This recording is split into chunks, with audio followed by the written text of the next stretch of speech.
In this tutorial, we will talk about community warfare, what it is, and how to get started playing it. Community warfare is the stage for battles between powerful factions over a persistent star map. For centuries, the great houses of the Inner Sphere have battled for control over each other's territories. Now the clans, a long-forgotten warrior society, are invading the Inner Sphere. You must choose a faction to fight for.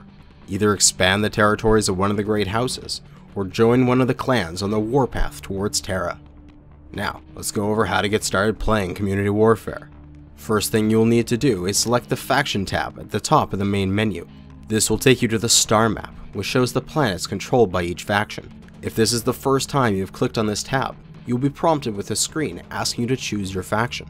You can select between the IS houses of Steiner, Merrick, Liao, Davion, Kurita, and the newly formed Free Rasahog Republic, or the invading Clan Wolf, Clan Ghostbear, Clan Smoke Jaguar, and Clan Jade Falcon.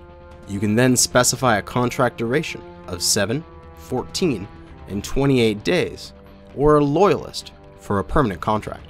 Longer contracts will give you a bonus to loyalty point rewards earned during that contract's duration, scaling from 0% for a 7-day option up to 50% for the loyalist.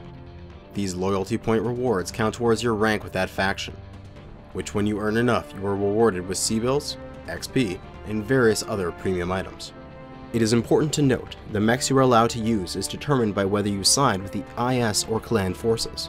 IS houses can only use IS battle mechs, while the clans can only use clan omni-mechs. You can differentiate between the two sets of technology by their appearance. Inner Sphere battle mechs come with the default green camo over the entirety of the mech, while clan omni-mechs are primarily gray with only small colored stripes and patches. You can also tell by looking at the mech details. On an omni-mech, you will see the omni pods that are equipped listed at the top of their sections, as well as the engine being grayed out. These section listings are not present on an Inner Sphere battle mech, and the engine is blue. Take this into consideration so you select a faction that matches the technology of mechs you own. You can always change your faction when your contract expires, or at any time by paying a C-bill fee. Once you have selected your faction, planets that are available to attack and defend will be highlighted. Zoom in and click on one of the planets, or use the planet finder in the top right of the screen to bring up the planet details. From here we can see which zones of the planet are under attack, how many pilots are in the queue, and what mechs you have in your dropship. Before launching into battle, you must configure your dropship with your best mechs. Clicking on the edit button will allow you to change the mech by first clicking on the one you wish to change, then navigating to and selecting the mech you wish to change it to. You can take any mix of mechs you want, as long as there are 4 in total and their total weight falls within the listed tonnage limits. Now that your dropship is set, select the mech you wish to drop in first and enter the matchmaking queue by hitting the attack or defend button. After the matchmaker has put together a strike team, you'll drop into a match. There are currently 2 game modes in community warfare, invasion and counterattack. Let's go over invasion first. The attacking forces will drop outside of the base. Their goal is to destroy the defending forces' SDS Gauss cannon located in the center of the base. However, it won't be easy, as there are multiple sub-objectives that must be completed first. Your first obstacle is the large gates that block your access to the base. While the gates themselves are impervious to weapons fire, each one will have an associated generator that is holding the gate closed. Find a piece of high ground and destroy the generator to open the gate and progress forward. Alternatively, you can jump over most of the gates by using a jump jet equipped mech, allowing you to bypass the gate altogether.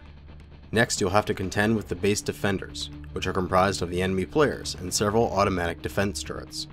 They stand in the way of your next target, the 3 secondary generators. Until these generators are destroyed, the primary target is protected by a blast shield and is invulnerable. However, once these 3 are destroyed, you can make the final push onto the primary objective.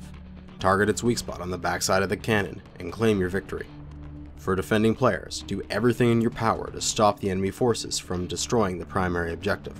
As long as the Gauss cannon stays intact by the end of the match, even if your entire force has been destroyed, you still win. The next game mode is counterattack. This occurs when the enemy force has successfully taken over a zone of the planet and the defending forces are attempting to take it back. It uses the same maps as Invasion with some significant changes. The base gates start in the open position.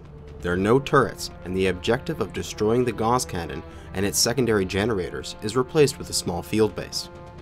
This represents a recently conquered base that has not had the opportunity to repair and rebuild their defenses.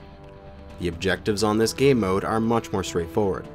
Counter-attackers must destroy the temporary field base and finish the game with more kills than their opponents, while the forces trying to hold the territory can either protect the field base or secure more kills. Thank you for watching this tutorial. Good hunting!